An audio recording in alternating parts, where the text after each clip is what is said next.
Silent Mind, Holy Mind, a Tibetan Lama's Reflections on Christmas. By Lama Yeshe. Edited by Jonathan Landau and Nicholas Rebush. May whoever sees, touches, reads, listens to, remembers, talks, or thinks about this book never be reborn in unfortunate circumstances, receive only rebirths in situations conducive to the perfect practice of Dharma, meet only perfectly qualified spiritual guides, quickly develop bodhicitta, and immediately attain enlightenment for the sake of all sentient beings. Lama Yeshe Wisdom Archive is a non-profit charitable organization for the benefit of all sentient beings and an affiliate of the Foundation for the Preservation of the Mahayana Tradition. Visit us at www.lamayeshe.com. Preface. This book, Wisdom Publications' third title, was first published in 1978, following Wisdom Energy, 1976, and Advice from a Spiritual Friend, 1977. Lama Yeshe, 1935-84, and I, founded Wisdom at Kopan Monastery, Nepal, in December 1975. In 1978, Lama moved Wisdom to Manjushri Institute in England, and a few months later Silent Mind became the first title published from the new location, just in time for Christmas, mainly due to the efforts of John Landau and Venerable Rabina Korten. For this edition, we have made several editorial changes. The book is now divided into three parts: 1. The original material somewhat modified, edited by John Landau; 2. The only other Christmas talk Lama gave, edited by me; and 3. A Cistercian priest tribute to Lama after he passed away in 1984. We have tweaked John Landau's 1978 introduction accordingly. Apart from the two extra sections, the main modification to the original material has been to Chapter 3, where we have replaced Nawang Chodok's translation of the 8 verses of Thought Transformation by a more recent one, by Lama Zopa Rinpoche, 1945-2023. By the mid-80s the book had sold out and has been out of print since then. But about 20 years ago, with Wisdom's permission, LYWA began distributing a PDF photocopy of the original. Recently we decided that it would be better to create an updated version with some new material added. So again, with the kind permission of Wisdom's director, Daniel Aitken, we have created the edition you are reading now. We hope you continue to enjoy and benefit from Lama Yeshe's timeless wisdom. Nicholas Rebush, Lincoln, Massachusetts, November 2023. Introduction. As of 2023, the organization that the Lamas founded in 1975, the Foundation for the Preservation of the Mahayana Tradition, FPMT, comprises more than 130 centers, projects, and services in over 35 countries worldwide. The following is the original 1978 introduction. The lectures presented here were originally delivered by Lama Tubten Yeshe at the Nepalese Mahayana Center near Kathmandu, Nepal. Lama Yeshe and his chief disciple, Lama Tubten Zopa Rinpoche, established this center in 1969 on a hill called Kopan within sight of the Great Stupa or Monument of Buddhanath.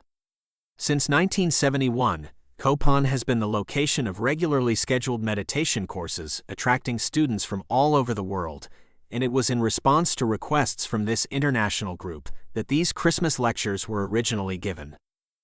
Lama Yeshe was born in 1935 in a small town in central Tibet. At the age of 6, he entered Sera Monastery, one of several large religious universities near Lhasa. There he engaged in extensive scriptural study and meditational practice under such renowned teachers as the senior and junior tutors of His Holiness the 14th Dalai Lama. Following the Chinese takeover of Tibet in 1959, he escaped to India and continued his education at the Buksa Duar refugee camp, where he became the teacher of monks from all 4 Tibetan traditions of Buddhism, and in particular, Lama Zopa Rinpoche. Eventually Lama Yeshe and Lama Zopa Rinpoche moved to the Kathmandu Valley and began their long and close association with Westerners. Since the establishment of Kopan Monastery, upwards of 200 students annually have been coming to Nepal to receive intensive supervised instruction in the practice of Buddhist meditation. Upon their return to the West, several groups of students have established meditation, study and retreat centers in their native countries so that they might continue their spiritual education in more familiar surroundings. Since 1974, Lama Yeshe and Lama Zopa Rinpoche have paid regularly scheduled teaching visits to these worldwide centers, and several of them have already been provided with resident teachers and translators. Thus, at present, there exists an international network of communities studying, practicing, and attempting to preserve the living Tibetan tradition of Mahayana Buddhism. The foundation of this living tradition and the basic subject matter of the Kopan courses is a set of teachings known as the Graded Path to Enlightenment, in Tibetan, Lam Rim. These teachings can be traced back in unbroken lineages 2,500 years to Shakyamuni Buddha. They are a direct link with the insights and meditational experiences of the Buddha himself and of such highly realized Indian Buddhist masters as Nagarjuna, Asanga, Shantideva, and Atisha. During his 45 years of teaching, the sole aim of Shakyamuni Buddha, the fully awakened one, was to help beings of all levels of mental development discover their individual paths to the cessation of suffering and dissatisfaction. After his passing, his extensive teachings were collected and eventually written down, and in this way, the Buddhist scriptures came into being. In addition, the detailed personal explanations of how these scriptural teachings can be applied to one's own life were passed down directly from teacher in Sanskrit, guru in Tibetan, lama to student. Thus, not only were the Buddha's words preserved, but the insights they contained were kept alive within the minds of his successors. At the Kopan meditation courses, these scriptural teachings and the unbroken lineages of orally transmitted insights are made available to students in a way that is most meaningful for them. Within a disciplined environment, students have an opportunity both to listen to the graded path teachings from a fully qualified lama and to meditate deeply on what they have heard. Discussion groups, question and answer sessions, and interviews with the lamas enable them to receive personal guidance, but the emphasis is always on each person's individual exploration of the mind and its functioning. Of paramount importance in this exploration is a detailed investigation of one's motivation, the conscious and subconscious reasons and impulses for engaging in any type of action whatsoever. According to Buddhist thought, motivation is the primary factor determining whether happiness or suffering will result from a particular action. Therefore, the spiritual journey, as outlined in the Graded Path teachings, is a progression from lower self-centered motives to higher, more altruistic ones. Before engaging in spiritual training, a person's motivation is limited by nearsighted and egocentric views of loss and gain. The individual seeks satisfaction and peace of mind by chasing after the alluring but ephemeral pleasures of the senses, wealth, power, reputation, and the like, but the hoped-for gratification of desires remains elusive and beyond reach. In fact, this self-centered striving results only in increased disappointment, insecurity, and alienation. With the realization that objects of worldly desire are unable to provide true comfort either during this life or especially at the time of death, the person is motivated to begin spiritual or dharma training. By understanding the impermanent, changeable nature of things and by seeing the causal relationship between actions and their fruit, that actions done with greed and hostility bring misery while those done with love and wisdom bring happiness, the trainee looks for a source of guidance and refuge and tries to create the causes for his or her future well-being. Eventually, it becomes clear that even within the higher, more comfortable realms of existence, there is no true satisfaction or comfort to be found.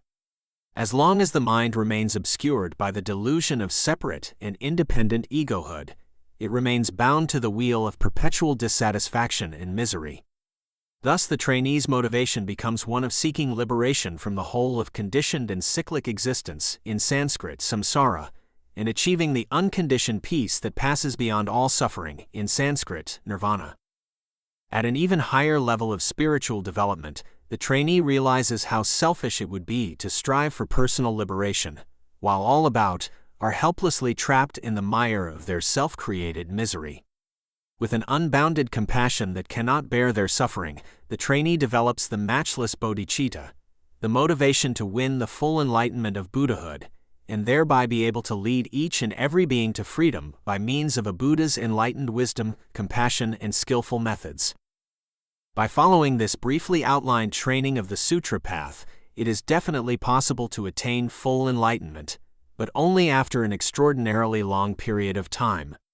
However, with these sutra teachings as the basis and with an especially powerful bodhicitta motivation, the trainee can enter the diamond-hard path of Tantra.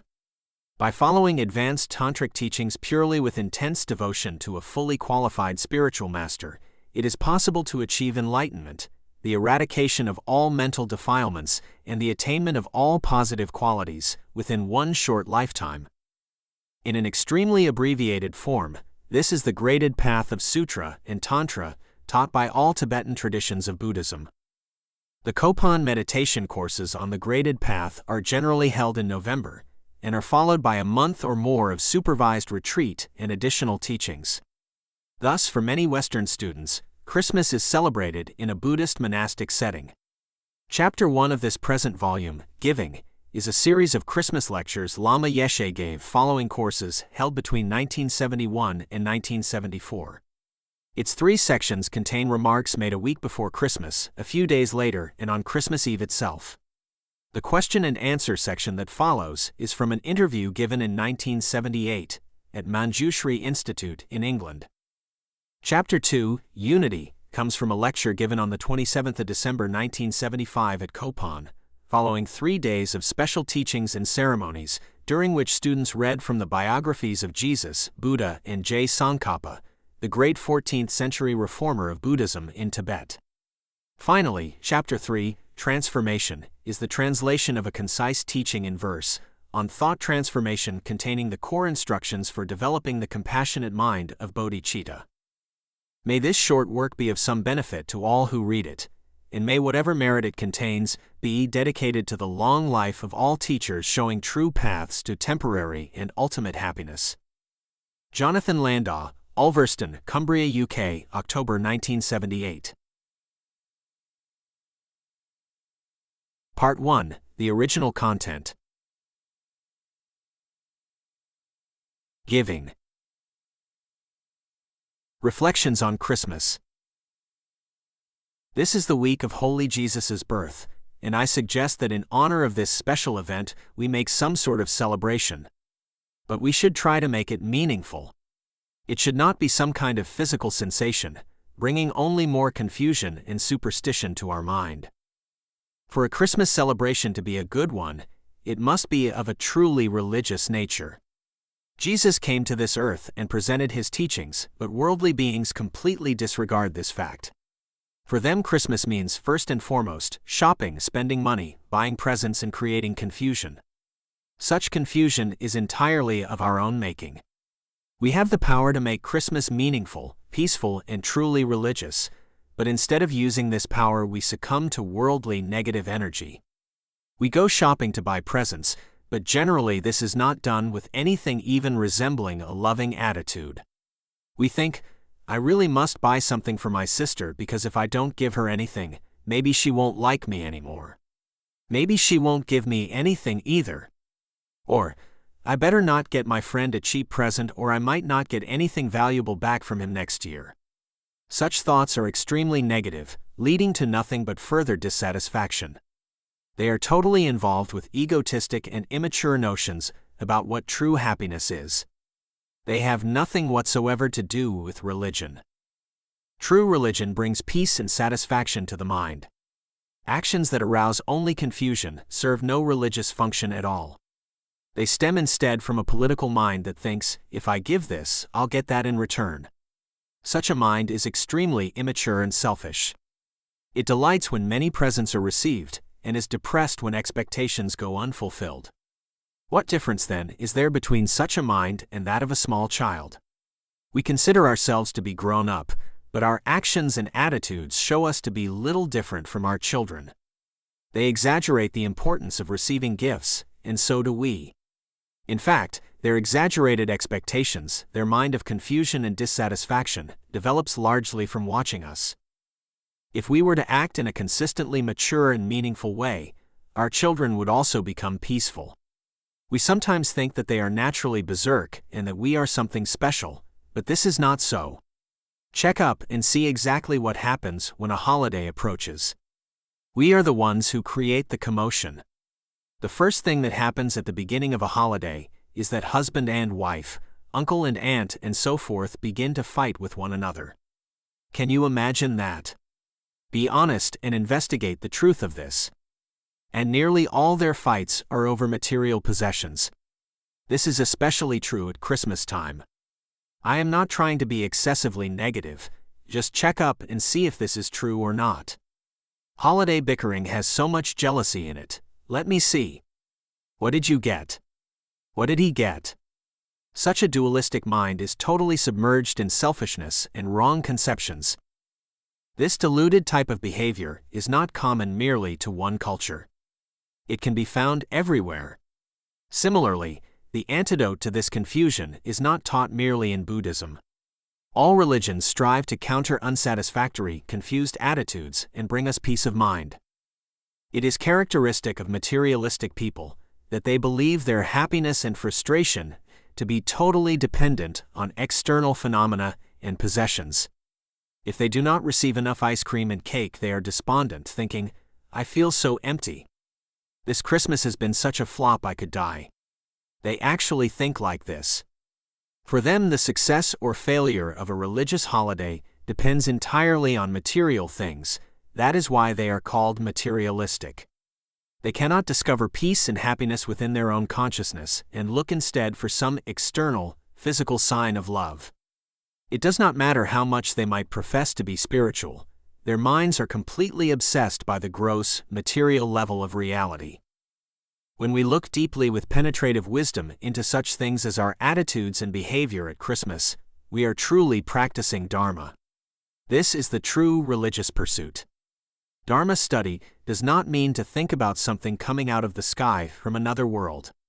It deals directly with such questions as our motivation, what we are thinking and feeling right now in the midst of our everyday life. If we do not make an attempt to control and transform the negative, confused minds of jealousy, greed, and so forth, then there is no such thing as Christianity. There is no Buddhism, no Mahayana, nothing worthwhile at all. We must recognize the negative mind for what it is, and then slowly begin to find a solution for the pain it causes ourselves and others. In this way, our mind can be brought to a state of everlastingly peaceful realization. If we do nothing to correct our motivation and distorted ways of thinking, then Christmas exists merely for the ego. Although we are supposedly making a celebration for Jesus, what we are actually doing is completely degenerate. Therefore, if you want to come to this Christmas celebration and bring a present, the best present you can bring is a peaceful mind. If you can make such an offering with true love for one another, that is enough. There is no need for too much physical preparation and activity. Many Westerners have come to the East to study with gurus and lamas, after becoming dissatisfied with the religions they found in their native countries. There then arises the great danger that when they return to the West, they will speak harshly of their native traditions. This is not only a useless activity, it is also extremely harmful to oneself. From a psychological point of view, such discriminations and angry criticism are a sign of mental illness. Why? Because the source of all our problems is our own faulty mental projections. On the entire earth, there is no such thing as a self-existent, permanent problem, independent of the mind experiencing it. Therefore, since difficulties arise only because of the deluded way we view things, our emotional criticism of another religious tradition is completely misguided and psychologically unsound. It is a form of egomania to deny our own responsibility for what bothers us, and instead place the blame on a completely inappropriate object. Furthermore, Buddha himself set as one commitment upon receiving an empowerment to practice his most profound Tantra teachings, the vow not to disparage with hostility any philosophical or religious doctrine whatsoever. He knew that receiving such special initiations and teachings could lead to arrogance, and established this precept specifically to counter it. For these reasons, then, we should guard ourselves against all sectarian thought. It is our habit to make constant comparisons between things. Our thoughts run to partisanship very readily. Whatever we identify as our own trip automatically becomes the best, and we feel it our duty to fight with anyone who holds a contrary opinion. This is the way in which a deluded mind naturally works. Our false feeling of superiority compels us to look down on anything we feel to be opposed to our beliefs. As a result, we often end up criticizing something merely because we do not understand it. This is nothing but a sign of ignorance. For example, in the Bible, it says that God created everything. Many of us might rebel at such a statement and react to it in a rigid and closed-minded manner. But perhaps we do so only because we are unable or unwilling to grasp its psychological importance and make the appropriate interpretation. Maybe it would be better for us if we could learn to interpret things less literally and be more flexible in our approach to ideas that are foreign or difficult to understand. In this way, realizations would have a chance to grow. In terms of this example, we should understand that we Westerners have such a strong desire to be free and independent. I want to take care of myself. I want to do my thing. I'd. Even if someone offers us help, we reject it. Such a selfish misinterpretation of freedom is the cause of so many problems that it would be extremely beneficial to correct it somehow. Therefore, a teaching that says God created everything, including ourselves, can be a very effective antidote to our false pride. Our self-attachment lessens as respect for something greater than ourselves grows. This presents us with an alternative to respecting only ourselves and taking refuge only in our own petty ego. We here have great respect for Jesus, and since so many of my students are from the West, we have decided to follow their custom and hold this Christmas festival. But we must try to make it meaningful. From the time we were born until now, how many festivals have we attended? How did we behave during them? How did they affect our mind? Check up. Because of materialistic concerns, troubles often came, didn't they? For instance, when shopping for food and presents, we argued over the price. How much did you say that was? That's much too much. Don't try to cheat me. Blah blah blah. And at the actual party or festival itself, we experienced the pains of overeating, disappointment, and the like. In such ways, Christmas has often brought us nothing but confusion. This is not a criticism of Christmas. I have great respect for Lord Jesus. It is we ourselves who are confused and therefore responsible for Christmas's confusion. Jesus brought teachings to show us how to be peaceful. Out of respect for him, his birth festival should also be peaceful. If it is not, this clearly shows that we have not understood what he taught at all. We may think that a proper show of respect, a true festival, depends on how much physical preparation we make. But only a very advanced and controlled mind can deal with external material without attachment. Ordinary minds quickly become involved in petty selfish ego concerns. Similarly, we think that the sign of a true religious teaching is that a large number of people profess to follow it. But it is not necessary for a true teaching to attract many people. Here again, it is only the materialistic, political, and confused mind that thinks the highest truth must have a big congregation, great temples or churches, many monks and nuns, and so forth. No. These things in themselves are a sign of nothing. They do not determine the purity and quality of what a particular religion teaches. If such external criteria are used as guidelines, there will be no way to discover the treasure of everlasting peace existing within the mind of all sentient beings. When Jesus was living on this earth, there were no churches as such. His religion was not divided up into many groups and societies, with people saying, "I'm a member of this sect. What denomination do you belong to?" Things had not yet tightened up to the point where the devoted seeker felt compelled to choose one path over another. In this respect, at least, the people then were much more liberated than we are today. Whatever they did in terms of their religion was done honestly and sincerely. Nowadays, however, when you ask someone why he or she follows a particular religious tradition, you are likely to hear, "Because my father did," or "Because that church is near my house." It is ridiculous to follow a particular set of teachings for these reasons alone. Others belong to a certain religion because it has the largest congregation in town. This also has nothing whatsoever to do with the true spiritual journey. One solitary being sincerely actualizing the everlasting peaceful path to liberation is more precious than a whole host of confused beings shouting, "This is my religion." Such people may easily criticize the sincere seeker, despising him for holding beliefs contrary to their own, but this is only to be expected.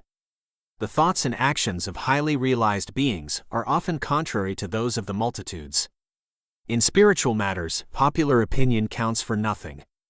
It does not matter how many people are engaged in building a church, temple, or monastery. If they lack true religious feeling, their actions mean next to nothing. I am not against religion. I like all religions. But religion must be meaningful, and for this to happen we must transform ourselves inwardly. We do not become more religious by constructing more buildings, wearing beautifully adorned robes, or even by escaping into a mountain retreat. Without wisdom, these actions are meaningless. An individual's religion is the wisdom they have integrated into their consciousness. It is this and not the external trappings that is the true mark of religion. Religious art, for instance, is not religion. An image of Jesus or of Buddha is not religion. Religion is understanding. It is a completely internal matter. Therefore, if our Christmas celebration is to be truly religious, it is important to remember who Jesus was, what he did, and what he stood for. In this way, we can understand how he benefited so many beings and why he has been such a positive force, not merely in his own time, but throughout the past 2,000 years and up to the present day. Jesus had exceptionally great compassion. It is very good to check up on this fact and consider it deeply. If the thought comes to our mind, I must gain his realizations and become as compassionate as he was, then this is the most perfect basis on which to have a celebration of his birth. With this feeling in our hearts, a Christmas festival can be very meaningful and worthwhile. Therefore, I request all of you who want to come here next week for the festival, please do not think materialistically. This week, try to meditate. Isolate your mind from such distractions as worrying how to make your lives more comfortable, like, what shall I wear? Where should we eat? Should I buy this one or that one? Forget these things for a while. Instead, try to develop compassion and destroy selfishness. Remember that giving presents does not necessarily signify that you have overcome selfishness and have become a holy person. There are so many ways to give, and to do so arrogantly, thinking about your reputation and so forth, has nothing to do with charity and true love. If you cannot give material things without miserliness or some other political consideration polluting your thought, it is better not to give at all. First, train your mind. Try to be less attached to external things and work instead on your interior, mental training. This week, instead of planning and partying, going here and there performing confused actions and meeting with confused beings, instead of all this, try to meditate. Even if you have never meditated before, try to meditate now on love. Ask yourself, what does true love really mean? This is such a simple practice, but I think it can be extremely rewarding. It is not sufficient to say we know the meaning of love by thinking of our relationships with specific people such as friends, our husband or wife, and so forth. Giving presents to our family, for instance, is not necessarily a practice of religious charity or a sign of true love. Acting in a so-called loving manner only to these people can be a form of selfishness and have nothing to do with true love. True love is directed toward all beings without discrimination. Furthermore, the quality of any action is determined principally by the motivation behind that action, so we must be as aware as possible of the reasons why we are doing something for someone else. Why do we give presents to those we like and not to those we dislike? Since this is the way we in fact behave, what is the reason for it? Also, we do not give presents to people who dislike us. Why not? When we are making up our mind whom we shall buy presents for, what is going on inside us? How do we make these decisions? Asking ourselves questions like this about actions we generally take for granted is very beneficial and very revealing as well. It is not like trying to stump someone else with a difficult question, trying to gain advantage in a typically political way. It is questioning our own motivation, and this is a private, individual, and completely internal process. So please try as much as possible to check up on your motivation. We all agree that Jesus and Buddha must be holy beings. Yet neither of them made a practice of giving material things to others. Their principal giving was through showing the teachings on how to gain perfect realizations. Even when Jesus gave bread, this was just a relative expression of his primary concern, leading people to a realization of the Holy Spirit within. He knew how to give bread in such a way that it would help others gain everlasting peace and happiness. After all, Jesus was not stupid, he knew what he was doing. He had a much higher level of understanding than any of us. Our normal way of giving and of showing love to others is quite ignorant. The feeling that often rises in us while saying to someone, "Oh, I love you so much," is one of heightened emotionality, generating much confusion and internal conflict. And the presents we give at such a time are not given freely, but mask some underlying, ulterior motive. Is this love? If we are really intelligent and have gained some understanding, we can see that the essence of true religion is completely opposite to the way we have acted in the past. So now is the time to check up. This week, before we do anything, think what it would be like to act with a completely different motivation. What is the reaction in our mind to this suggestion? If we want to have a meaningful Christmas, we should think to act in a manner completely contrary to the usual. This does not mean, however, that we should alter our behavior on an external physical level, but rather work on changing our mental attitude. In this way, the festival of Jesus' birth can become truly worthwhile. Therefore, please try to keep these thoughts in mind and stay as alert as possible during the coming week. Try to discover within yourself the meaning of true silence, the silence of a peaceful, satisfied mind. Do not be concerned if the Lama's lectures contain many words or just a few. Words are cheap. The best thing to do is think deeply about whatever you hear. It is sufficient to hold just a simple phrase in your mind, "How can I achieve inner peace?" and question yourself about it regularly. If you give yourself enough time during the day to think about this, then sooner or later an answer will come. Generally, our mind is like stone. Although we have listened to the teachings of so many religions and philosophies, they have never penetrated our consciousness. The words we have heard have done nothing to bring us a better understanding of ourselves and the world around us. I truly feel this is our situation. If we had truly satisfying realizations, then it would not matter to us what the outside conditions were. We would always remain peaceful and happy. But we are not like this at all. For instance, if someone were to taunt us for some lack of knowledge, no matter how insignificant, we would immediately become upset, like, "Do you know how they make Coca-Cola?" "No, I'm so ignorant, I don't have even the faintest idea how it is made." But who cares? What is the ultimate benefit of knowing how to make Coca-Cola? Buddha discovered everlastingly peaceful realizations within himself, without having to know how to manufacture Coca-Cola. Think about what is important. Jesus also discovered the source of peace within himself. He did not have to build an atomic bomb to find this peace. But modern men, women, and children are so completely hemmed in by their own unexamined opinions that they do nothing but make more confusion for themselves. They do not possess integrated minds. The incredible amount of schooling they have received has not been digested, and no conclusions have been drawn. Their education has not enabled them to solve their inner problems and achieve peace of mind. We say that the modern person is so intelligent, but what good is our intelligence if we only use it to cheat one another? I hope that you who have come a long way to listen to this Lama's words are not offended by the fact that I have not had pleasant things to say to you. Almost every word of mine has been a criticism. But I did not mean to imply that you people possess the negative qualities I have been talking about. However, if some of what I have said strikes a chord within you, then maybe you should check up. In this way you can grow beyond such tendencies. Whenever you feel confused, penetrate within and analyze yourself.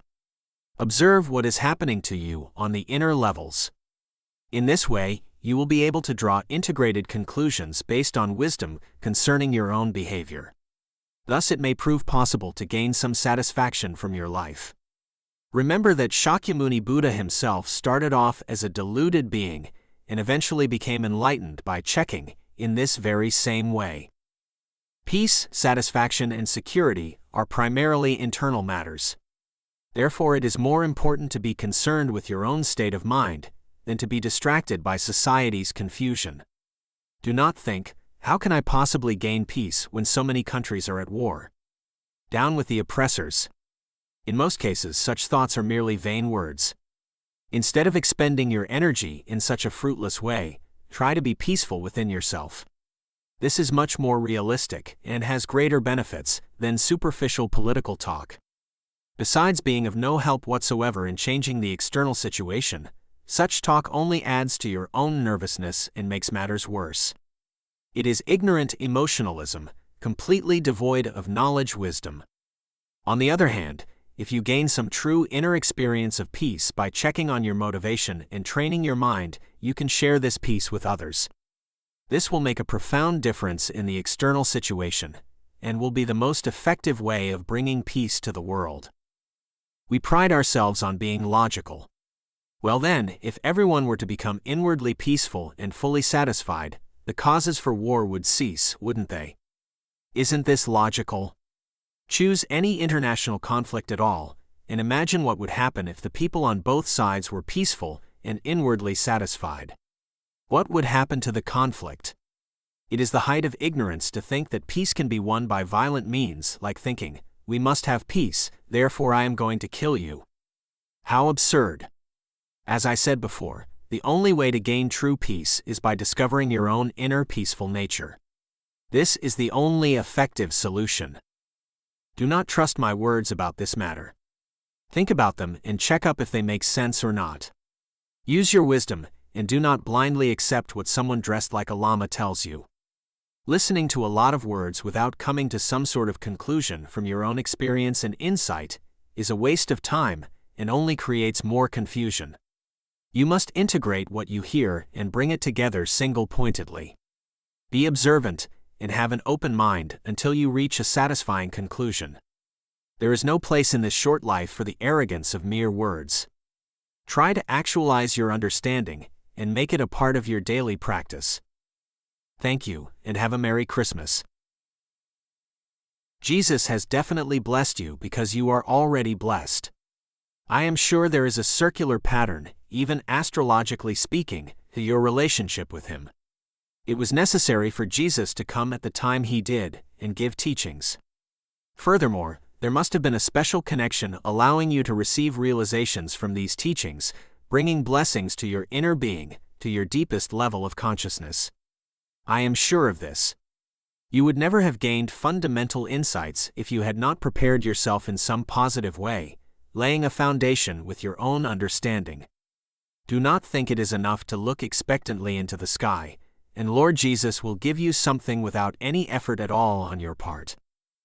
Nowhere in Jesus' teachings does it say that it is unnecessary to do anything to gain realizations. Nevertheless, many people have misunderstandings about this. They feel that there is nothing they can do from their own side to develop their mind. This is a great problem. God wants everyone to become pure and holy without making any discrimination between East and West, black and white, and so forth. For me, God means to be without superstitions causing confusion in the mind. But to think, I cannot do anything, I am powerless to help myself, only adds to one's ignorance. Each of you has the power to create a peaceful mind, and the power to create a berserk mind. The choice is up to you. This does not mean that you have to do something physical. Rather, you should try to understand the nature of your mind. Only by using your understanding to actualize your own spiritual path can you ever reach the supreme goal of peace and happiness. Therefore, instead of attending the regularly scheduled classes between now and Christmas, you students should act. You have plenty of material already for meditation, so think deeply about all that you have heard. In other words, go into retreat, not physically, but within your mind. When we see each other again on Christmas Eve for the celebration of Holy Jesus' birth, let us do so in peace, with a good vibration and a happy mind. I think that would be wonderful. To attend the celebration with an angry disposition would be so sad. Come instead with a beautiful motivation and much love. Have no discrimination, but see everything as a golden flower, even your worst enemy. Then Christmas, which so often produces an agitated mind, will become so beautiful. When you change your mental attitude, the external vision also changes. This is a true turning of the mind. There is no doubt about this. I am not special, but I have had experience doing this, and it works. You people are very intelligent, so you can understand how the mind has the ability to change itself and its environment. There is no reason why this change cannot be for the better. Some of you might think, "Oh, I want to have nothing to do with Jesus, nothing to do with the Bible." This is a very angry, emotional attitude to have toward Christianity. If you really understood, you would recognize that what Jesus taught was love. It is as simple and as profound as that. If you had true love within you, I am sure you would feel much more peaceful than you do now. How do you normally think of love? Be honest. It is always involved with discrimination, isn't it? Just look around this room and see if everyone here is an object of your love. Why do you discriminate so sharply between friend and enemy? Why do you see such a big difference between yourself and others? In the Buddhist teachings, this falsely discriminating attitude is called dualism. Jesus said that such an attitude is the opposite of true love. Therefore, is there any one of us who has the pure love Jesus was talking about? If we do not, we should not criticize his teachings or feel they are irrelevant to us. We are the ones who have misunderstood, perhaps knowing the words of his teachings but never acting upon them. There are so many beautiful sentences in the Bible, but I do not recall reading that Jesus ever said that without your doing anything whatsoever, without preparing yourself in some way, the Holy Spirit would descend upon you, whoosh. If you do not act the way he said you should act, there is no Holy Spirit existent anywhere for you. What I have read in the Bible has the same connotation as the Buddhist teachings on equilibrium, compassion, and changing one's ego attachment into love for others. It may not be immediately obvious how to train your mind to develop these attitudes, but it is certainly possible to do so. Only our selfishness and closed-mindedness prevent us. With true realizations, the mind is no longer egotistically concerned with only its own salvation. With true love, one no longer behaves dualistically, feeling very attached to some people, distant from others, and totally indifferent to the rest. It is so simple. In the ordinary personality, the mind is always divided against itself, always fighting and disturbing its own peace. Check up inside now and discover how you look at your neighbors. Visualize first a friend and then an enemy, and see how your mind reacts. Instinctively, we feel attachment for the one called friend and aversion for the one called enemy, but such reactions are the opposite of peace. They are negative and do nothing but produce suffering. The teachings on love are very practical. Do not put religion somewhere up in the sky and feel you are stuck down here on earth. If the actions of body, speech, and mind are in accordance with loving kindness, you automatically become a truly religious person. To be religious does not mean that you attend certain teachings. If you listen to teachings and misinterpret them, you are in fact the opposite of religious. And it is only because you do not understand a certain teaching that you abuse religion. Lack of deep understanding leads to partisanship. The ego feels, I am a Buddhist, therefore Christianity must be all wrong. This is very harmful to true religious feeling. You do not destroy a religion with bombs, but with hatred. More importantly, you destroy the peacefulness of your own mind. It does not matter whether you express your hatred with words or not. Words do not mean anything. The mere thought of hatred automatically destroys your peace. Similarly, true love does not depend on physical expression. You should realize this. True love is a feeling deep within you. It is not just a matter of wearing a smile on your face and looking happy. Rather, it arises from a heartfelt understanding of every other being's suffering and radiates out to all of them indiscriminately. It does not favor a chosen few, to the exclusion of everyone else. This is true love. Furthermore, if someone hits you and you react with anger or great alarm crying, "What has happened to me?" this also has nothing to do with a mind knowing the meaning of true love. It is just the ignorant preoccupation of the ego with its own welfare. How much wiser it is to realize, being hit does not really harm me. My delusion of hatred is an enemy that harms me much more than this. Reflecting like this allows true love to grow. That is all for today. I hope that what I have said helps make the celebration of Jesus' birth meaningful for you, for this was the sole ambition behind all my remarks. Thank you so much. I think we are very fortunate. We should rejoice and be glad mainly because we have this precious human body giving us the ability to discover, during this present lifetime, the holy Jesus nature, or spirit, within each of us. From a relative point of view, Jesus was a man who was born on such and such a day, looked like this and lived like that. Because this man brought us certain teachings, we observe Christmas to celebrate his birth. From an ultimate point of view, however, the significance of Christmas is that this very day we can realize this holy Jesus nature within our own psyche, or mind. We can develop continuously and achieve the same type of power Jesus possessed. We can definitely do this. Do not think that Jesus and God are something else, while we are only small, insignificant beings. There is no difference at all between the ultimate nature of Jesus' Holy Spirit, the transcendent quality of God's nature, and the ultimate nature of our own mind. At present our mind is clouded by false views and wrong conceptions, and therefore is temporarily obscured. We do have the ability to see things clearly and accurately, but instead we are groping in the darkness of attachment, clinging to the hallucinatory world of our senses. Because of our obscurations, we have not yet discovered the Holy Spirit, the absolute true nature within our own consciousness. The true character of this consciousness, our human soul, is that it possesses knowledge enabling it to unite with the infinite true nature of God, the universal waking state consciousness. But we need to discover how to bring about this unification. It is definitely possible to do this, and thereby achieve union oneness with Jesus, with the immaculate nature of his Holy Spirit. In relative terms, Jesus was just one man. But in ultimate terms, he is this ultimate nature of the Holy Spirit. That means that everyone, not only every human being, but every sentient being without exception, can reach his exalted level. There is not a single living creature who lacks this potential. The Bible says that Jesus was born of the Holy Spirit, the Son of Man and of God. We can also become the children of God. We should not think that we are permanently caught in sin. There is not a single being who is suffering permanently, nor is there a single sin that is permanent. Only as long as our mind is polluted with defilements, with wrong conceptions about reality, shall we suffer.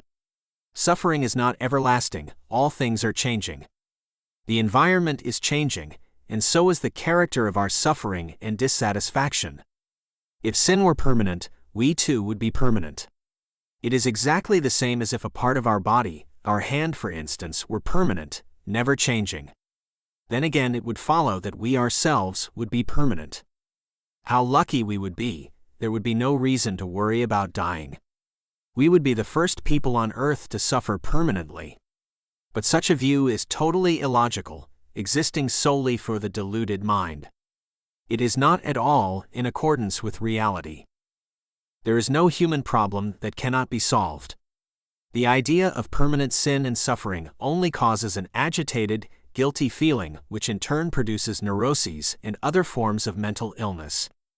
A person laboring under such a misconception reaches a hopeless state in which ignorance and delusion become overwhelming. He or she has deprived life of meaning and has nothing to fall back upon but despair. However, as we develop deeper understanding, we receive more powerful realizations and thereby become purer inside. This results eventually in our attainment of the true power of God, the pure wisdom knowledge power of love. In this way, it is possible to achieve oneness with Jesus and be reborn in the Holy Spirit. We have so many reasons to rejoice, blessed as we are with the freedom and opportunity afforded us by our humanity, to enjoy and contemplate the effect of a life such as that of Jesus. We can understand his divine wisdom love, seeing it as a force having nothing whatsoever to do with the gravitational force field of dualistic attachment. That is why I think we are so very fortunate. There is no doubt in my mind how fortunate we are. Also, it pleases me greatly to see that all you many Westerners have come together here in such a feeling of oneness. There is no belief here that the Lama has come from somewhere in the sky while you poor people have crawled out of the earth. Nothing like that.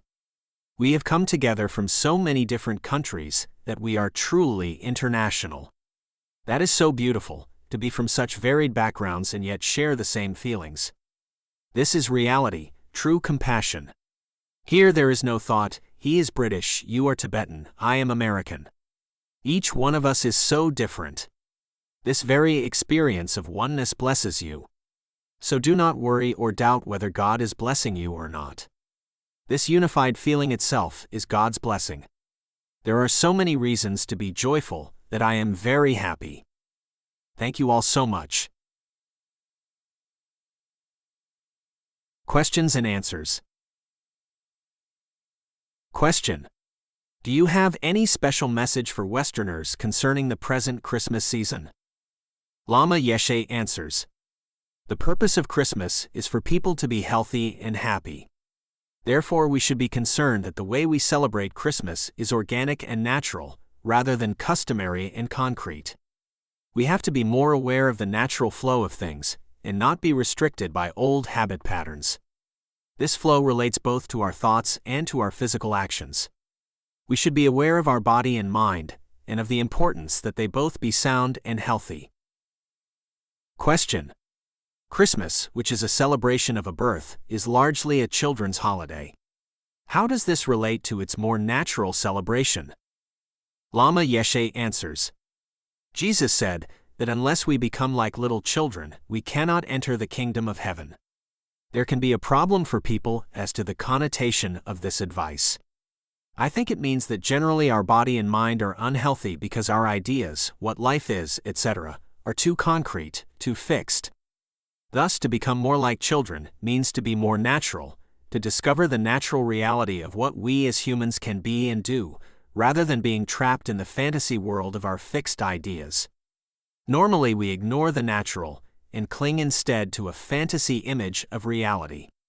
This is an important point to recognize. Question: in spiritual terms then, becoming a child means being more natural. But for some people being natural means being neurotic. What about them? Lama Yeshe answers: as I have been using the word, the meaning of natural is to be other than merely intellectual and dry. It means to be more organic, and this can be very profound. Children, for instance, have a certain kind of openness that we have all noticed. They don't block themselves intellectually. Instead, they let their feelings flow. They show their bad side and they show their good side. In other words, they express themselves openly. But adults are often too controlled by their intellectual ideas. This type of rigid control puts too much pressure on the subconscious parts of the mind, not allowing them their proper expression. The results are unnatural, bad communication, and cruel thoughts. Children, on the other hand, are different. If they are angry, they express their anger immediately. If they are happy, they come right out and say, "I'm happy with you." This kind of openness is more natural and closer to our basic human nature than the artificial reactions of the neurotic mind. Unsatisfactory relationships between adults develop because they block their natural energy in some way. This results in blocked communication. If, for example, a husband and wife are having a bad time, it is generally because their communication has become disconnected. In general, all types of neurotic and unsatisfactory behavior result from causes such as this. Question: for people who have grown accustomed to blocking their energy, who have lost their ability to be open and direct, what is a good way to rediscover the more natural child within? Lama Yeshe answers: the simple way is, first of all, to accept what they are rather than always wanting to be something else. People ruled by their fantasy intellect do not accept what they are. Therefore, they are not really intelligent, because they are unable to discover their own internal good qualities. Instead, they look for such qualities externally, outside their own reality. This is like thinking, "I wish I were a flower." But they would be much happier if they could see their positive qualities and learn to accept their reality as it is. This would be much better. Question. You have talked about being born or born anew in the Holy Spirit. From a Buddhist point of view, what does this mean? Lama Yeshe answers. In Buddhist terms, the beginning of such a spiritual rebirth is known as taking refuge. It can be explained briefly in this way. At a certain point in life, a person gains a realization of the weak or undeveloped side of their own nature. It then becomes clear that this dark, shadowy, unfulfilled energy acts in a way that causes confusion and suffering to arise and continue. Seeing this cause and effect evolution, the person comes to seek the liberated, or Buddha Dharma, qualities of true wisdom. The seeker takes refuge in these qualities, sincerely wishing to actualize this wisdom, or Dharma understanding, and to exchange old habits for something better. Question. Then even for a non-Buddhist, entering any spiritual path is still a matter of taking refuge. Lama Yeshe answers. Exactly. Whenever I conduct a refuge ceremony, I explain that the actual taking of refuge is the cultivation of a state of mind that seeks release from suffering and its cause. However, the specific technical details of what is to be visualized during the ceremony should be whatever people find comfortable. They don't have to use the traditional Buddhist figures. For example, if it is easier for them, they can visualize Christ. Question. This raises a related question. Many people who consider themselves Buddhists feel great devotion to Jesus. Is this a contradiction? Lama Yeshe answers. No, not at all. In fact, it is very beautiful. That is my feeling. Many people come to our courses who feel they are Buddhist, yet have much devotion for the profound deeds, the bodhicitta actions, and the divine qualities of Jesus. They have much respect for him. Also, many Christians come to these courses seeking some kind of method, contained in Buddhist meditational practices, through which they can exercise their own faith. This has often been my experience. Therefore, at certain times, I have given the refuge ceremony, in accordance with their own devotional experience. The practice of taking refuge involves the visualization of a specific object of refuge, and I encourage people to use whatever they find truly meaningful for them. This object, in some schools of psychology referred to as an archetype, can be either Buddhist or from another tradition. For example, in 1975, I was with a group of Christians in Indiana who were very interested in the principle of refuge.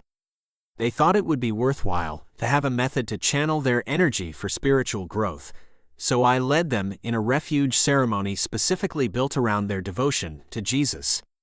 And recently in Switzerland, at a course where most of the 200 people attending were Christian, we did the same thing. People received a very good feeling from this. Question. Would you give a brief outline of a meditational practice that someone devoted to Jesus could do? Lama Yeshe answers. As a daily practice, you could do the following. Sit or kneel if you like, in a comfortable position, relaxed but with your back straight. In your mind's eye, visualize Jesus before you. His face has a tranquil, peaceful, and loving expression. A picture of the resurrected Christ, or of Jesus' teaching, may be used as a model for this visualization. Then visualize from the crown of his head much radiant white light coming to your own crown. This white light is in the nature of blissful energy, and as it enters your body, it purifies the physical contamination, or sin, accumulated over countless lifetimes. This blissful white energy purifies all diseases of the body, including cancers, and activates and renews the functioning of your entire nervous system. In a similar manner, red light is visualized radiating forth from Jesus' throat and entering your own, completely pervading your vocal center with the sensation of bliss. If you have difficulties with your speech, always telling lies, being uncontrolled in what you say, engaging in slander, using harsh language or the like, this blissful red energy purifies you of all these negativities. As a result, you discover the divine qualities of speech. Then from Jesus' heart, infinite radiant blue light comes to sink into your heart, purifying your mind of all its wrong conceptions. Your selfish and petty ego, which is like the chief or president of the delusions, and the three poisons of greed, hatred, and ignorance, which are like the ego's ministers, are all purified in this blissful blue radiance. The indecisive mind, which is especially doubtful and caught between maybe this and maybe that, is clarified. Also purified is the narrow mind, which cannot see the totality because its focus is too tight. As the light energy fills your mind, your heart becomes like the blue sky, embracing universal reality and all of space. This three-part purification of body, speech, and mind can be very helpful for anyone having great devotion to Jesus. If you are unable to visualize all of the above, you can concentrate merely on Jesus' heart. From this center, much blissful white radiant energy comes to your heart, purifying all defilements. This is a simplified practice, but still can be extremely helpful. You can conclude this meditation by visualizing a white lotus flower blooming in your heart. The compassionate figure visualized in front of you then sinks into your heart and manifests on this lotus seat. Afterward, whatever you eat or drink becomes an offering to this Jesus within your heart. If this meditation is done daily with good concentration and a pure motivation, it can be very effective in transforming your ordinary actions, words, and thoughts, and bringing you closer to the divine qualities of Jesus. Question: considering the many cultural differences between people, is it possible, or even beneficial, for there to be a unity of world religions? Lama Yeshe answers: yes, that would be very useful. Question: even with all the differences between people? Lama Yeshe answers: definitely. Question: then what would be the basis for this unity? Where would it come from? Lama Yeshe answers: unity, in an actual, realistic sense, would be for everyone to follow the teachings of his or her religion exactly as they were given. Why? Because disunity or lack of harmony arises when people do not practice the teachings, but only grasp onto dry, intellectual opinions of philosophical theories about them. That is what causes conflict and disunity. However, it has been my experience in meeting so many truly religious people from various traditions that all of those really actualizing the teachings they have received always come to a common conclusion. There is never any disharmony. This has been my repeated experience. Question: how would you summarize the shared conclusion, the essential agreement, reached by such people? What is the one point on which all religions come together? Lama Yeshe answers: that's so simple, loving kindness and serving others sincerely. This is the essential teaching, to help others and completely destroy one's self-attachment. In Tibetan Buddhism, this compassionate attitude is called bodhicitta and is the very essence of our religion. I believe that all religions and all elevated systems of ethics agree that we should serve others and reach beyond our habitual attachment to self-gratification. Because each tradition emphasizes the importance of such a selfless attitude, I think that every religion has a deeply beneficial quality. But nowadays, when people study Buddhism or any of the other major religions, they concentrate only on philosophy and doctrine. They neglect to apply the key of method to their everyday lives. This is the problem. As a result of this neglect, the actual method originally taught is lost. Instead, people cherish their individual theories, philosophies, and concrete ideas about this and that, and have absolutely no idea how their philosophy or theology is linked to the reality of human existence. True religion has to do with realizing the highest human potential. Therefore, we must research and rediscover the key of application, the effective methods for transforming the mind. Anyone can talk philosophy, but who knows how this philosophy is related to one's inner potential? The key has been lost. This is why religions dissolve and become degenerate, lack of application to the problems of everyday life. Question: you have said that when the Christmas season approaches, it often brings unhappiness rather than joy. In your words, children go berserk as a direct result of their parents' influence. Can you elaborate on this? Lama Yeshe answers. Parents have to be very aware of their children. They should try to comprehend how their minds work and what influences them. This is their responsibility. They should understand that the way they set up the home environment and behave between themselves has a definite effect on the children. Parents generally agree that it is important for their children to receive a good education, but they often think this is solely a matter of schooling, of learning words and concepts. But education is not always through words. In fact, most of what children learn comes from watching the way their parents act. The parents set up a certain situation, and the children copy what they see, rather than what they are told. Therefore, if parents are truly interested in educating their children, they should take responsibility for the way they themselves behave, especially when the children are around. For instance, if all they do when Christmas approaches is think about buying this and arranging that, if the children hear them argue, complain, and fight over such things all the time, what kind of effect does this have? It is completely ridiculous, of course, but this is often what happens. So parents should be aware of this tendency and try to be less involved in that side of Christmas. Instead, they should be more concerned with the deeper spirit of Christmas, the fulfillment of our unique human qualities, our inner potential. This should be their highest concern, not shopping and making mundane arrangements. Question. You have said that true change results not so much from our outward activity, but from what we do internally, within our mind. Lama Yeshe answers. Yes, and knowledge gained internally should not remain hidden within one's own mind, it should be shared with others. To do this properly, we have to explore other people's minds and understand how they work. In other words, we have to explain whatever inner knowledge we might gain in a way that will be helpful to others. This type of education in inner reality is a true service. For example, if I want to help you, the best thing I can do is try to aid you in developing your own wisdom. True help would be to introduce you to your own reality, to let you become more aware and knowledgeable of yourself. Question. In addition to developing our own mind and helping others develop theirs, aren't there other things we can do to help, to bring about positive change? For instance, in the West we think that charitable actions, such as aiding the poor and sick, providing food and clothing, etc., are very important. Lama Yeshe answers. That's good, very good. It is important to do these things. We should be aware of others' suffering and help in whatever way we can. The question is how best to offer this help. Only by organizing ourselves first is it possible to be of meaningful service to others. If we are completely disorganized, what kind of help can we give? However, if we are too organized in a material sense, this also raises problems.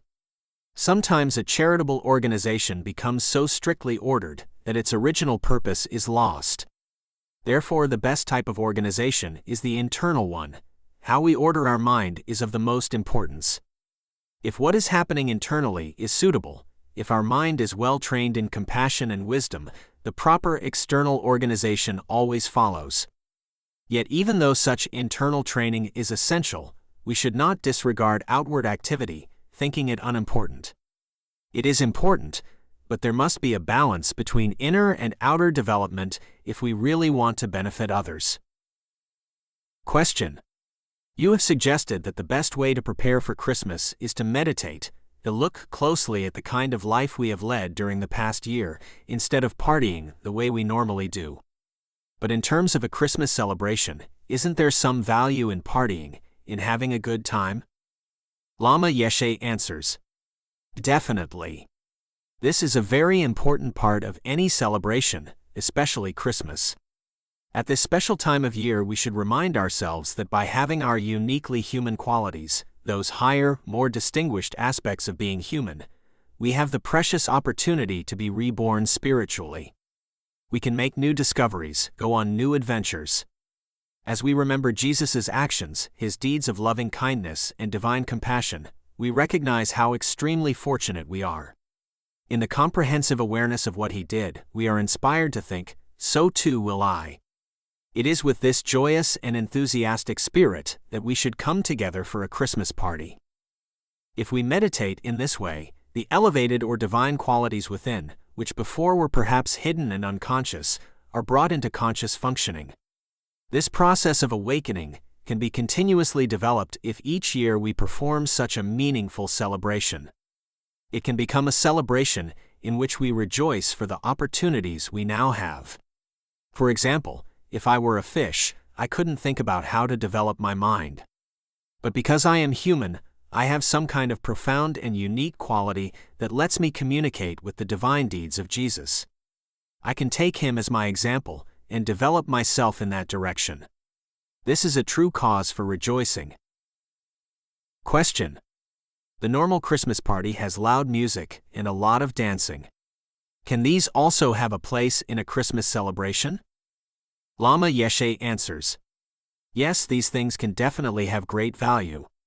For instance, if when boys and girls are dancing together, it is done as an offering to other people, to God or to Jesus, it can be of very high quality. If we think, in remembrance of Jesus' divine deeds I offer this dance, it can be very beautiful, very joyful. It all depends on our attitude. It is only because we have a poor attitude that our partying becomes too extreme, and this type of extreme behavior is what ruins the quality of our celebration. For example, if we are dancing in the memory of Jesus' deeds, all our actions and even our objects of attachment can become offerings, and the resulting experience is transcendental.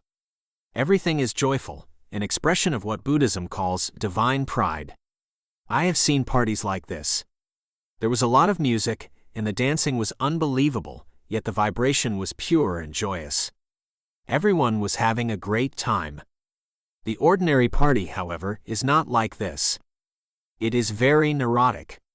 Girls are trying very hard to become objects of attraction for the boys, and the boys are doing the same. The most this can lead to is worldly sense stimulation, wherein there is no higher transformation of energy. But if we have wisdom, we can make our lives an unimaginably blissful experience. Thank you very much. Unity. From the time Lama Tsongkhapa was born until he passed away, his life was one of continual meditation and teaching, bringing benefit to countless mother sentient beings. He did nothing out of selfishness. This is too much for us to believe, isn't it? Why is that? Simply because from the time we were born until now, what have we been doing? How does our life story compare with his biography? As we check up, we come to see that during our entire life we have always been thinking of I, always putting it first. We have been preoccupied with our reputation, our material comfort, and the like. Our concerns, dear friends, have been those of the supermarket. Therefore, when we compare what we have done with the incredible things Lama Tsongkhapa did, we must conclude that either he was completely crazy or that we are. We have to decide who is right and who is wrong. I am not telling you which one to choose. I am just asking you to check up on your own instinctive attitudes. Teachings are not always given with extensive philosophical explanations. As you remember, on Christmas Day we read what Jesus did during his life, the story of his compassionate deeds. His entire way of life is in itself a teaching. The same is true for Lama Tsongkhapa's life. The amazing energy he had gives us an idea of how to put our own lives together. This is the teaching of divine and profound wisdom action, the action that benefits numberless beings and leads to the highest goal, realization of the enlightened attitude and the fruit of full awakening. Thus, it is very useful to listen to such biographies. As mentioned earlier, Je Tsongkhapa, or Je Rinpoche as he is commonly known, was born in Amdo, that part of eastern Tibet near the Chinese border. It is a very special place, a living Dharma experience. Lama Tsongkhapa's parents had such unusual dreams while he was still in the womb, that they knew someone special was going to be born. Through the science of dreams, by putting together clues from the various visions they received, they could tell that the child would be an incarnation of Manjushri, the embodiment of enlightened wisdom. Other signs indicated that he would also possess the qualities of Avalokiteshvara and Vajrapani, enlightened compassion, and the power of skillful means. His parents were not the only ones who received predictions about the child. There was a famous ascetic Lama living nearby doing retreat on Yamantaka, the high tantric aspect of Manjushri. During this retreat, Yamantaka himself appeared and announced, "Next year, I am going to come to a certain village in the land of Sanka." In his search to understand the meaning of this vision, the Lama arrived in the indicated village at the very time Tsongkhapa was born. He approached the parents and told them that he too had reason to believe the child was a very special being indeed. There were many signs and events during his childhood pointing to the uniqueness of the boy. Even when he was very young, he would practice a yogic method of Manjushri, reciting the appropriate mantra over and over again. One day, on a stone near his house, this mantra appeared by itself. It might not be there anymore, but up until 1959, it was still possible to visit Amdo and see that stone. There are many other stories like this to tell, but perhaps this is not the time to dwell on them. Je Rinpoche spent much of his youth, and indeed the rest of his life, studying with the great lamas of the various Buddhist traditions, the Nyingma, Kadam, Kagyu, and Sakya. If I were to refer to these traditions as sects, you might receive the false impression that they are totally different and even opposed to one another. In fact, many textbooks in the West foster such ideas, leading people to think that these traditions or schools have always been at war with each other. But it is not like this at all. That is a complete misconception. For example, Lama Tsongkhapa himself received teachings from the great Pandits and meditation masters of all these various traditions. He studied with them, debated in their classes, mastered their meditation techniques, and had his understanding and proficiency examined thoroughly by all of them. Rather than being a source of conflict, this entire experience was of immense benefit to everyone. But still the thought of sectarianism remains. Books in Western languages give people the idea that one tradition has a good practice, another a bad practice, that one concentrates solely on study, while another does no studying at all, and so forth. I think many of you must have read such books claiming that one tradition is somehow better than the rest, so you all know what I am talking about. Yes, such statements are very interesting to read, but they are all views born from ignorance.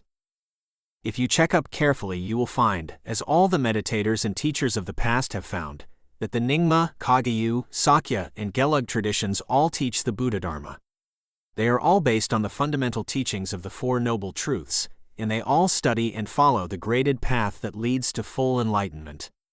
Each tradition has these same Lam Rim teachings, and each explains exactly the same subjects we have studied here at Kopan. If you check, you will find that what is covered in Je Tsongkhapa's Lam Rim Chenmo, the most extensive version of these graded path teachings, is covered in the texts of all the other traditions as well. Many of these have already been published in English, so you can prove this for yourself. And when you remember that Tsongkhapa received his lineages from the great masters of the other schools, how could their teachings be anything but the same? I think it is very important to refute all sectarian views. There are some people in some books that claim, for example, that Tsongkhapa's Gelug tradition specializes in philosophical debate but has no tantric meditational practices to pass on to its followers.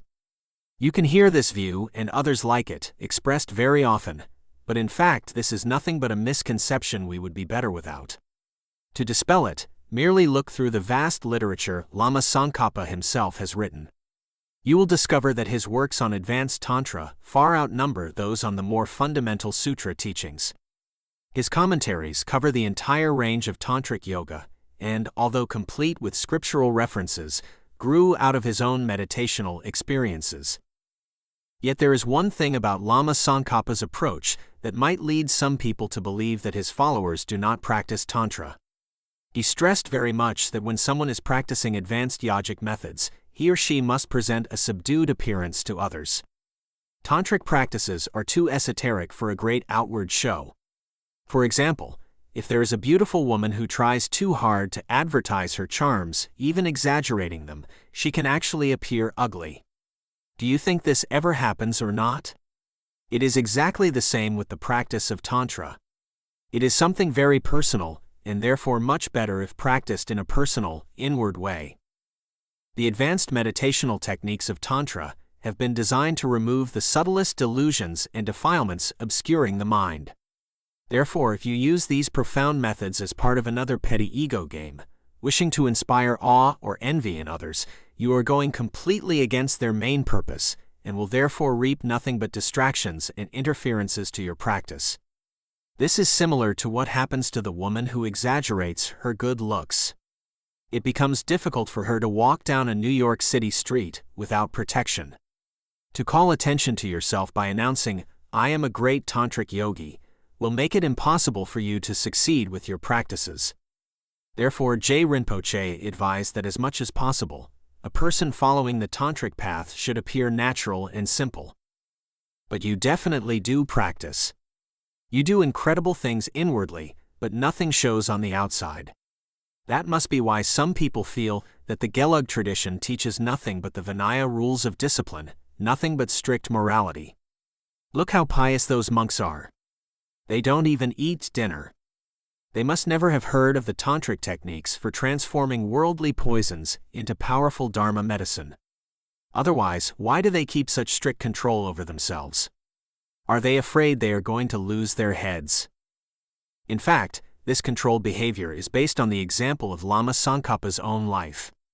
Even when practicing the most profound tantric methods for achieving the highest enlightenment, he felt it wiser not to emit too powerful a vibration to others. It was much better to appear to be a nobody. Fewer distractions arose this way.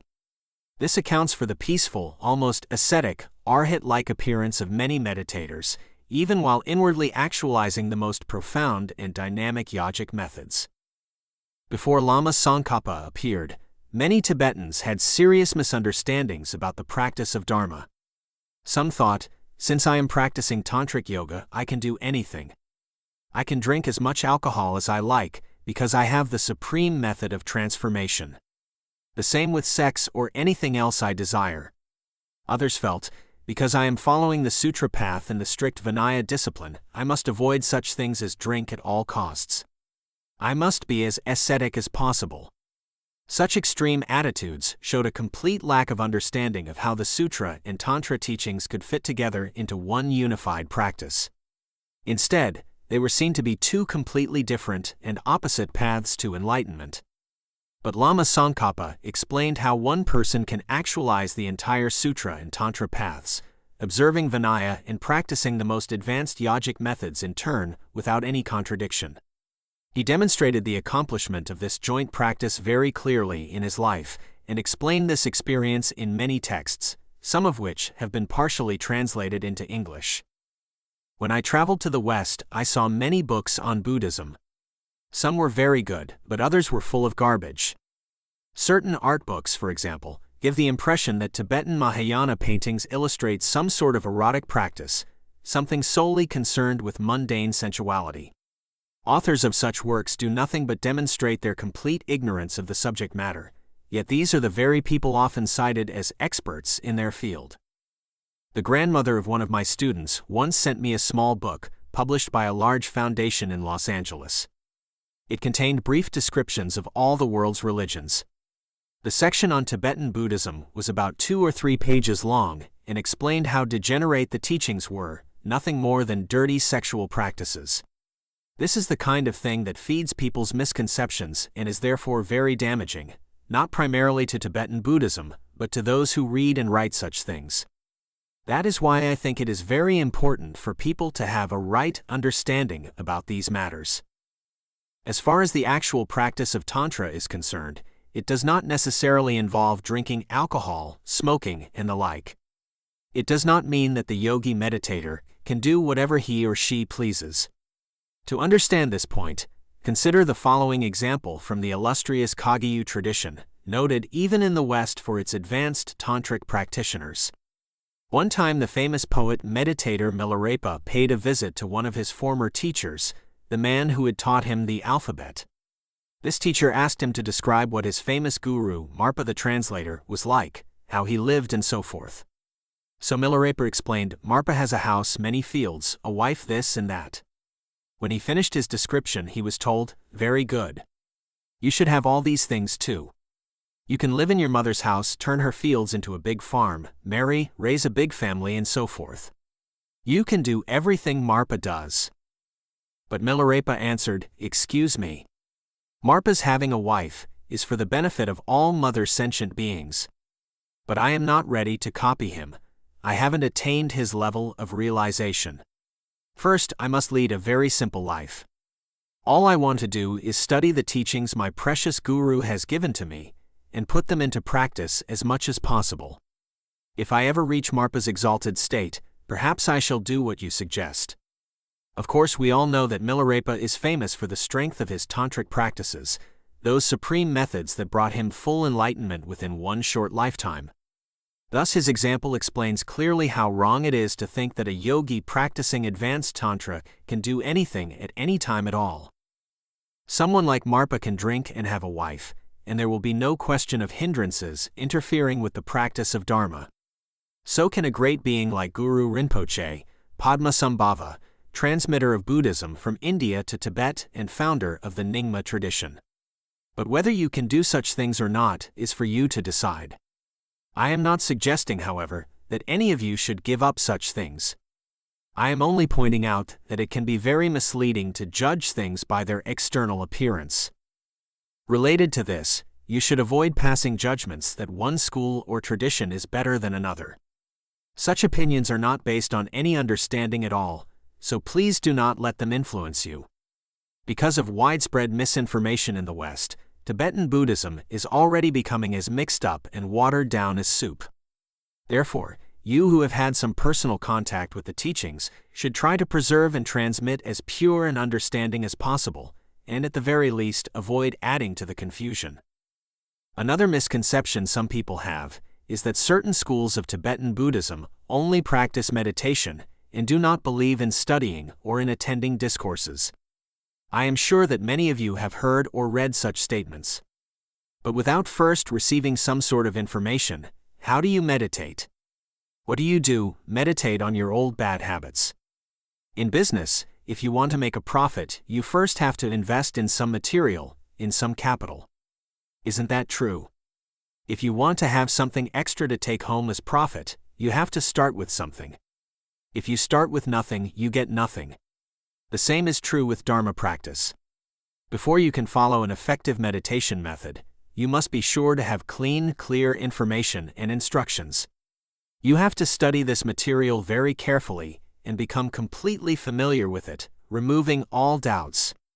Only then can your meditations ever prove successful. Concerning this point, there is a famous saying of Sakya Pandita.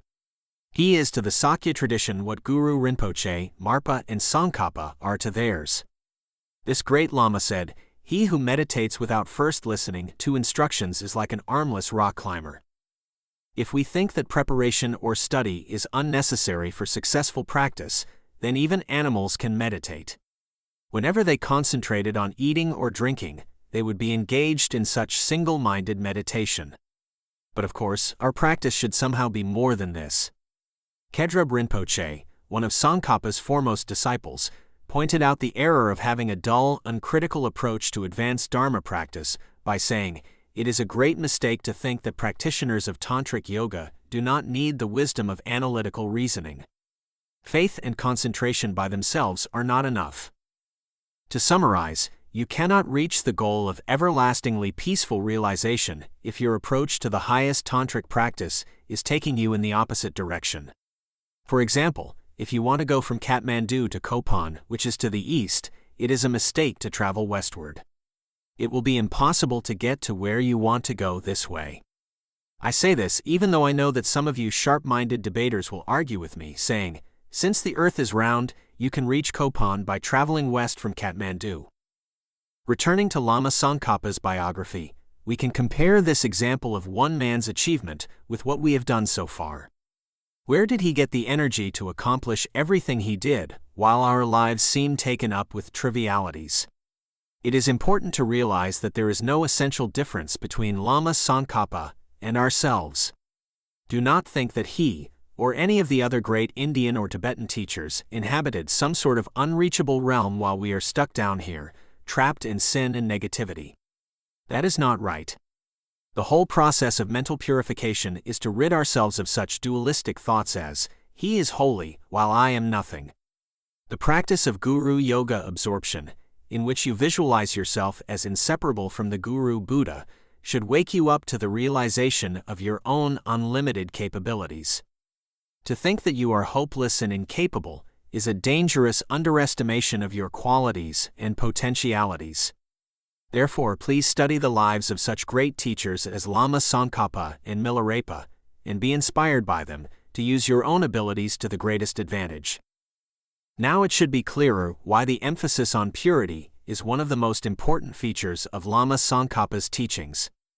If our body, speech, and mind are not kept in a fundamentally healthy condition, it will be impossible to live up to our potential and attain advanced states of meditative concentration, samadhi, and penetrative insight, vipassana, both of which are necessary for receiving profound realizations. Now that you have attended this meditation course, you can see the sense behind this. From your own experience, you realize that the body, speech, and mind must be tamed by the proper discipline if any progress is to be made. However, I am sure that if I were to talk about the need for such purity and discipline to a group of Los Angeles people caught up in the Los Angeles mentality, they would think I was crazy. But after spending some time observing the mad elephant nature of the untamed mind, you can understand what I am saying. You do not think I am completely crazy. It is helpful to realize how much your thinking has changed over even as short a period as 1 month regarding such matters as the need for discipline. Now that you have had the chance to digest a few teachings, you can see how your understanding has grown. Without making such an attempt to put what you hear into practice, experimenting to see if they are valuable or not, it is easy to disregard what someone might tell you. You might think, oh, just some more words. Who wants to listen to all that? It has nothing to do with Western traditions, so what possible value could it have for me? But now that you have put these teachings to the test, trying them out in your own experience, you can see what value they have. To check in this way is very important. Furthermore, if you do decide to practice the teachings of the graded path, you should do so without arrogance. Do not think, what fantastic teachings I have received. Now I can forget about right and wrong, and put things together in whatever way I like. In at least one important way, this would be a very serious mistake. An arrogant attitude like this could turn you into a bad influence on your friends. Remember that whatever a person does has an effect on others. It leaves an impression on them and creates in their mind a certain visualization. Thus, the influence of friends is a very powerful thing and can easily cause delusions to arise. Therefore, if we truly have compassion for others, we should try to act as naturally as possible while in their company, rather than bragging or showing off whatever powers we may have gained through our practices. This is simple advice and has meaning for us all. I cannot tell, but perhaps some of you here are as advanced as Guru Rinpoche, Vajradhara, or some other great embodiment of the tantric practices. Maybe your control over inner and outer forces is so great that you can do fantastic things, even conduct high-voltage electricity through your body. But what is the value of this if, by demonstrating such powers, you fail to benefit others? Perhaps you will only disturb their mind, causing them to become confused or jealous or go berserk. You have to take into account the effect your actions will have on others, because the only reason to practice such advanced methods as Tantra is to benefit others as quickly as possible. To use spiritual teachings or powers in a boastful, inconsiderate way is really very selfish.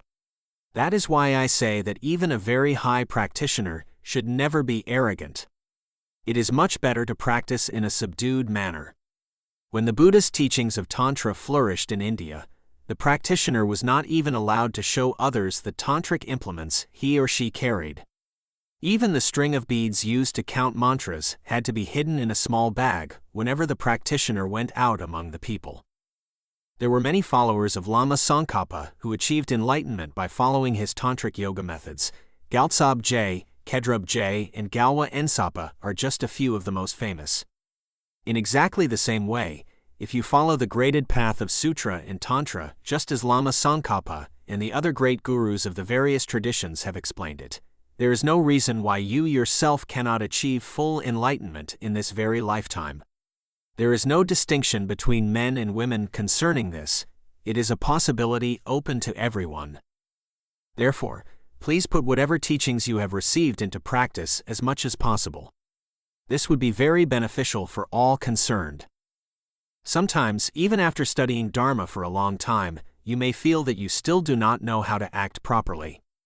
At such a time, it is useful to read the life stories of the great teachers of the past.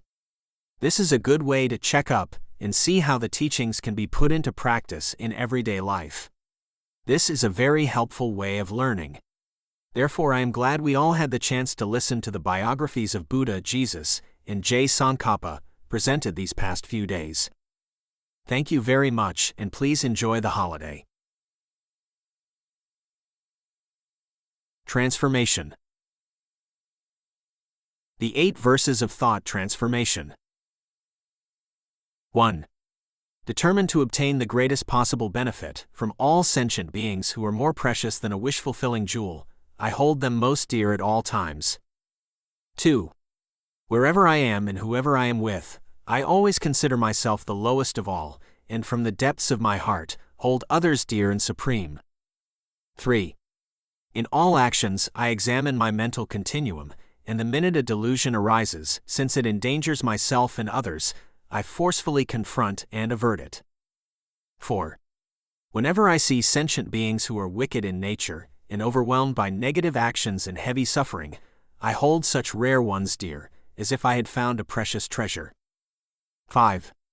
When out of envy, others mistreat me, with abuse, insults or the like, I accept defeat and offer the victory to them. 6. When someone whom I have benefited, and in whom I have great hopes, gives me terrible harm, I regard them as my virtuous friend. 7. In short, both directly and indirectly, I offer every happiness and benefit to all my mothers. I secretly take upon myself all their harms and sufferings. 8.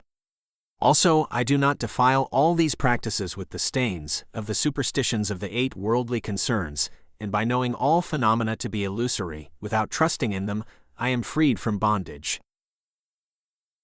Root text by Kadampa Geshe Longri Tongpa, first translated by Lama Zopa Rinpoche in 1975 in Ever-Flowing Nectar of Bodhicitta, Annihilating the Demon of the Self-Cherishing Mind, and dictated to Nicholas Rebush.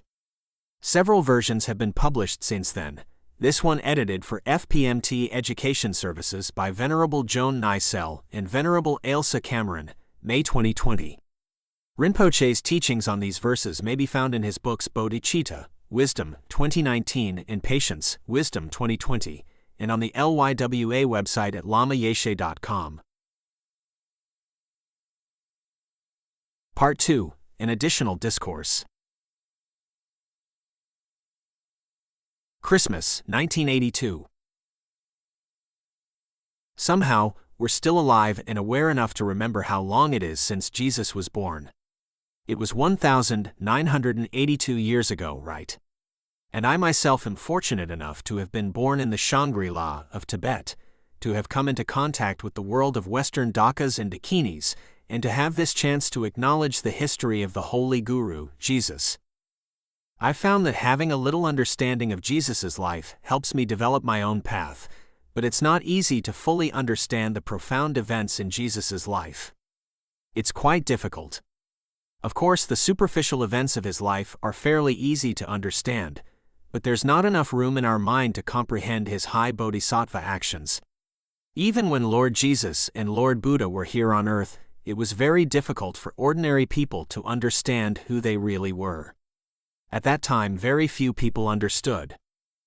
Today, I was looking at the Bible, at the Gospel of John in particular, and he was talking about the miracles Jesus performed, and how few people understood the profundity of his liberated mind that allowed him to perform those miracles. Anyway, whenever I'm at a meditation course such as this at Christmas time, I like to talk about this kind of thing. But you need to understand that when I do, I'm not trying to be diplomatic. I don't need to negotiate my relationship with you in that way. It's just that from the bottom of my heart, I sincerely feel and believe that simply to remember Jesus' life is an incredible opportunity. In a way, of course, it doesn't matter where people come from, east or west, or what color they are. Those who eliminate their self-cherishing thought and give their life for others are exceptional human beings. For that reason, I'm happy just to bring Jesus to mind and reflect on what he did.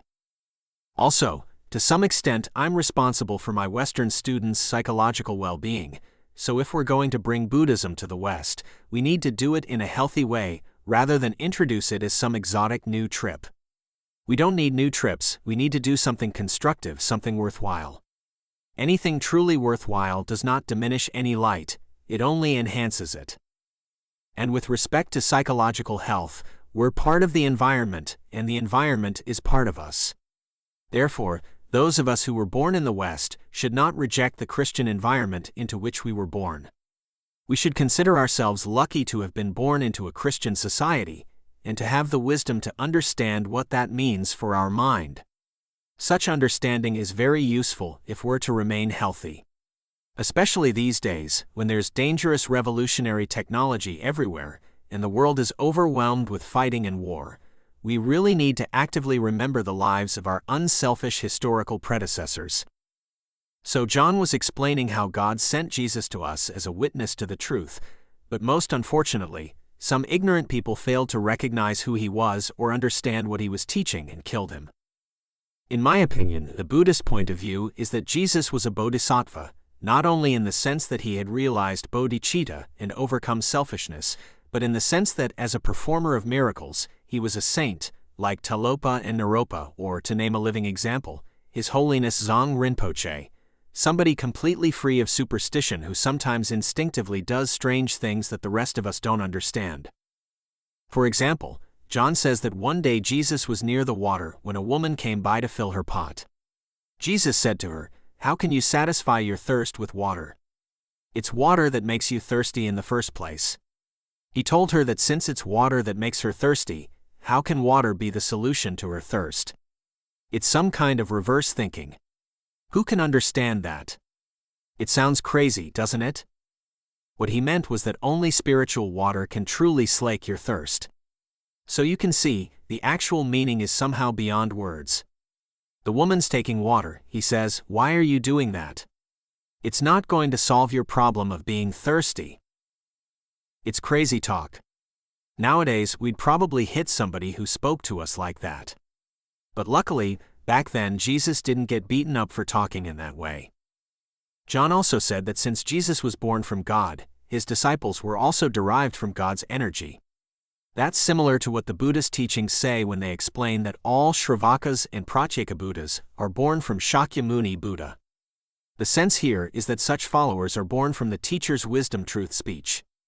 Through internalizing that, they discover the truth for themselves and become such realized beings.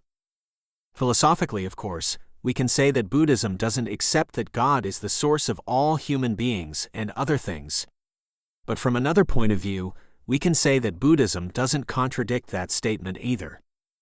For example, where does the human realm come from? The Buddha said that the human realm is caused by good karma. That's true. If the upper realms do not come from good karma, then where do they come from? Then from the Buddhist point of view, all good karma comes from the Buddha, or you can say God. Therefore, the human realm comes from God, from Buddha. Because of the Buddha's holy speech, sentient beings create good karma. I want you to be clear about this. Still, philosophically, you can argue this point one way or the other.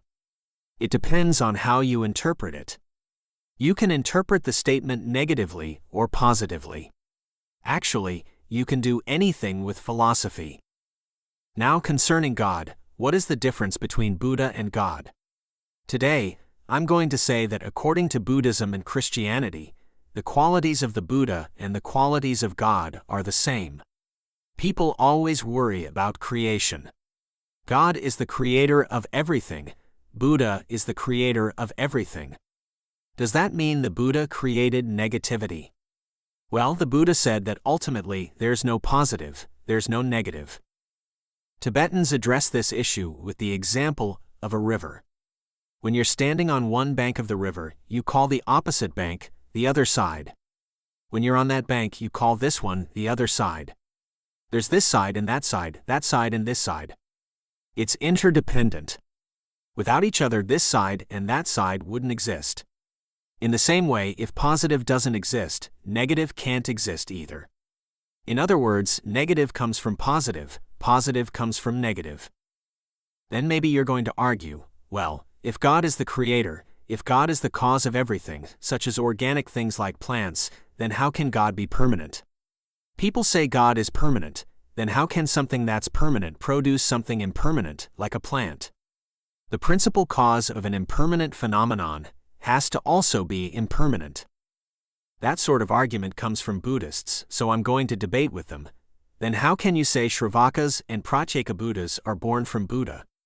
Buddha is permanent. The answer to that is that such statements are not meant to be taken literally. In response to that, I'm going to say, well, God can be the same as Buddha in the sense of a personal being. God can be a person in the same way Shakyamuni Buddha was.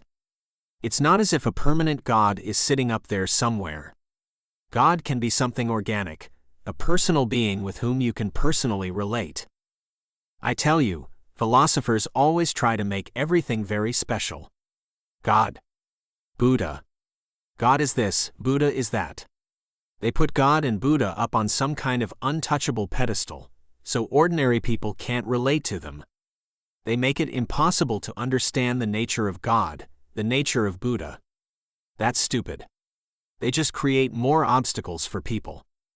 Then human beings, with their limited minds, try to put cream on God, chocolate on God, like with a knife. They put their own garbage on God. That's all wrong, definitely wrong.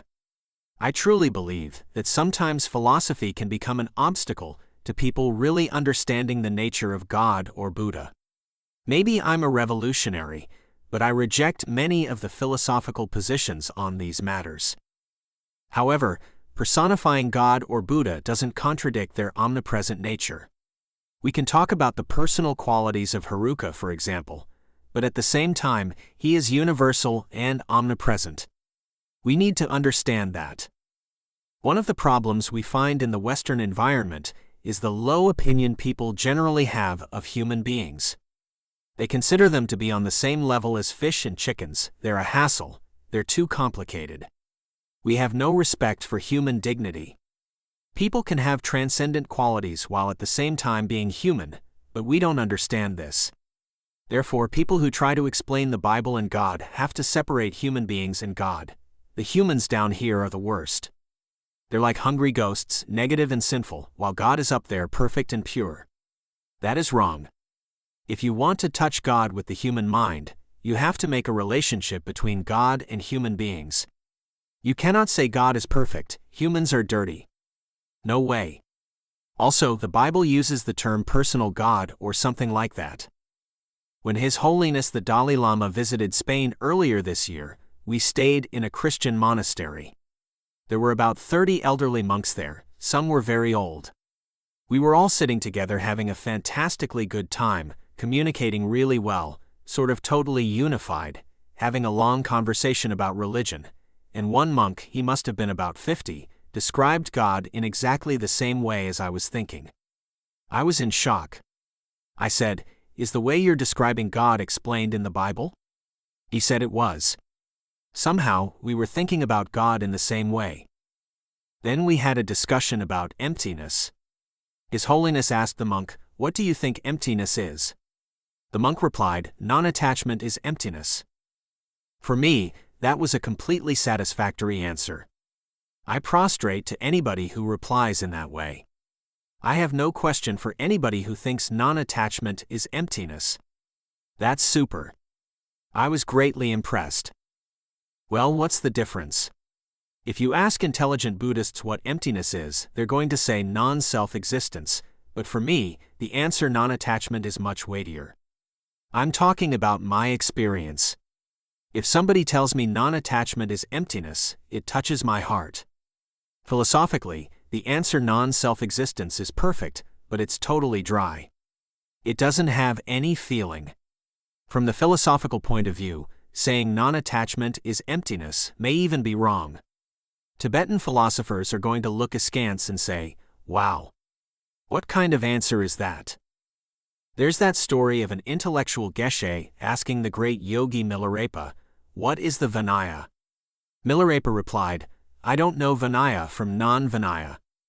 All I know is that if my mind is subdued, that is Vinaya. That was an incredible answer, wasn't it? An unbelievable answer. Again, philosophically, Milarepa's answer was wrong, but in truth, it was really the perfect answer.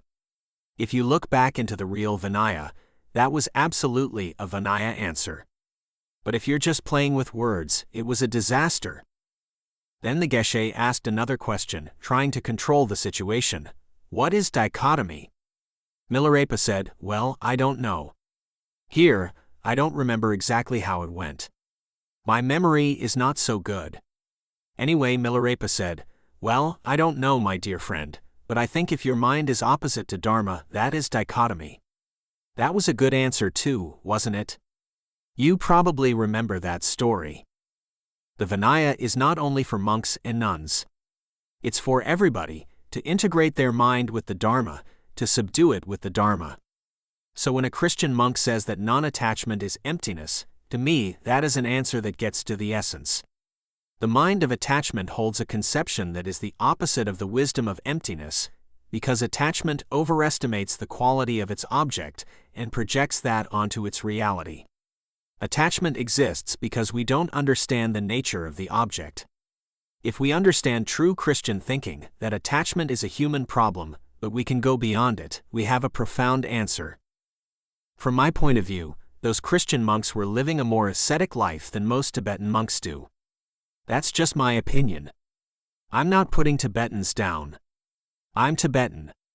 There's no reason for me to put myself down. I'm not stupid. Or maybe I am. And the monastery where those monks lived is so isolated.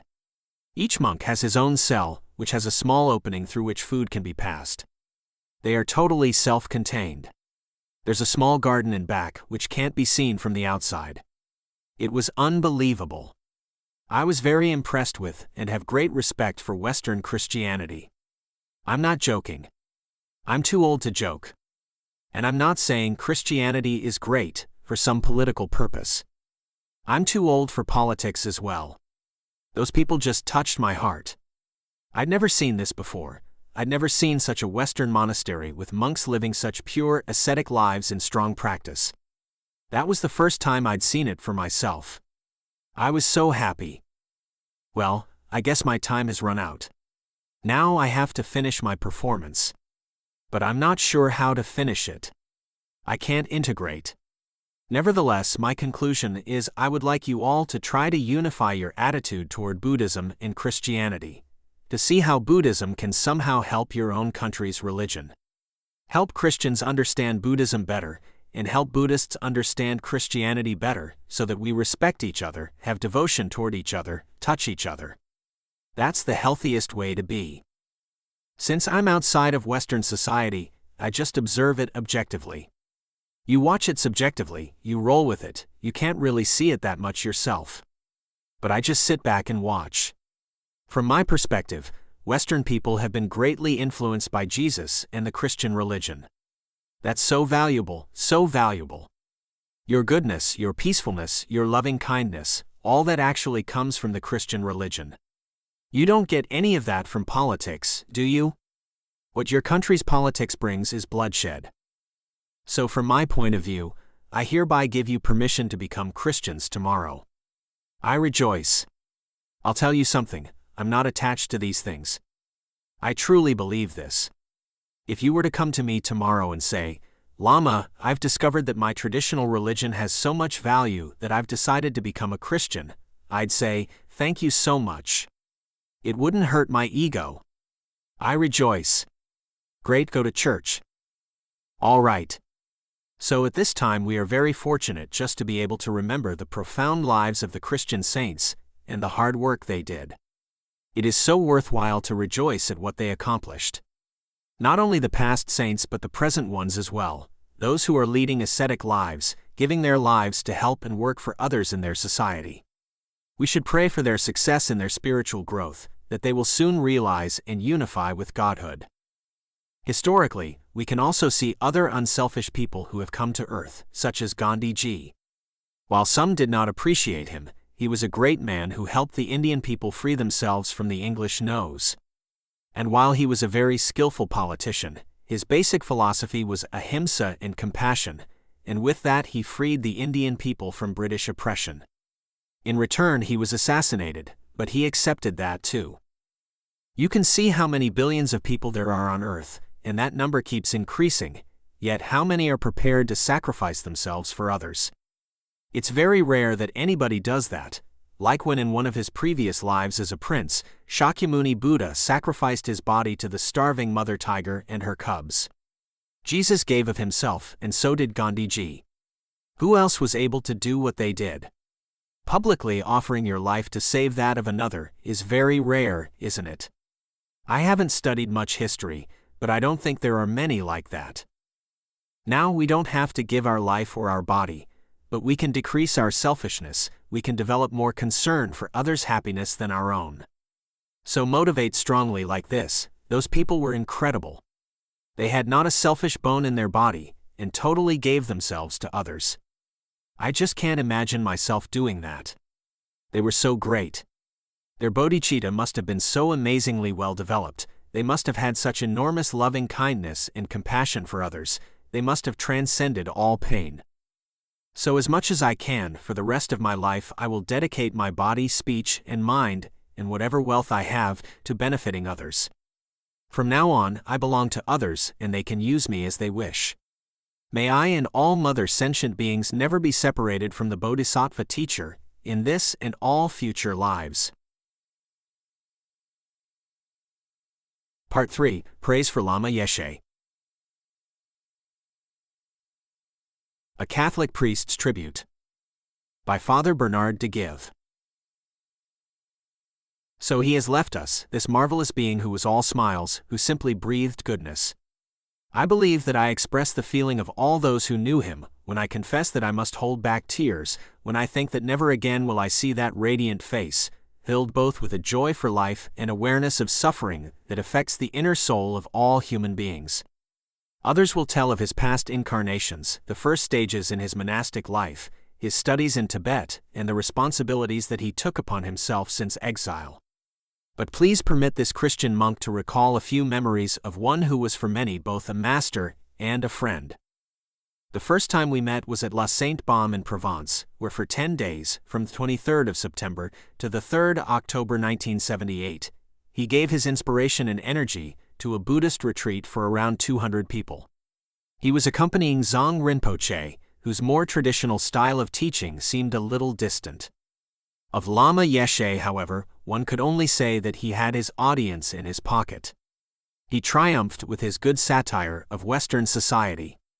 He was an incomparable stage artist, one might almost say a clown of frequently comic mimicry.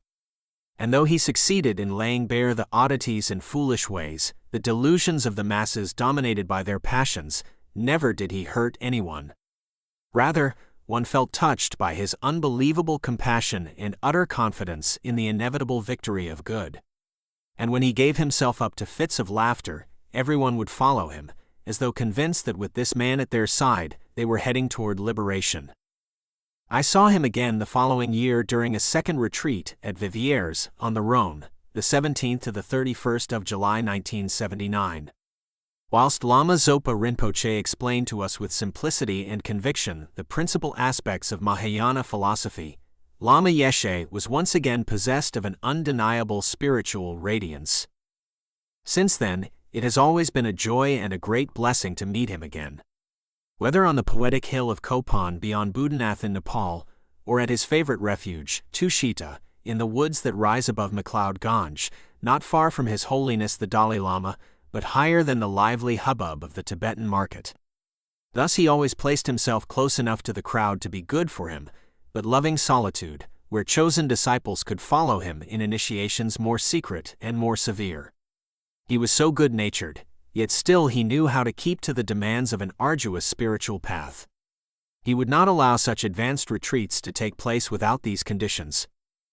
The fact that he made such an impression on the people he met almost by chance would in itself be sufficient. But behind those appearances of the benevolent father or sharp-witted child, there was an organizer of first rank.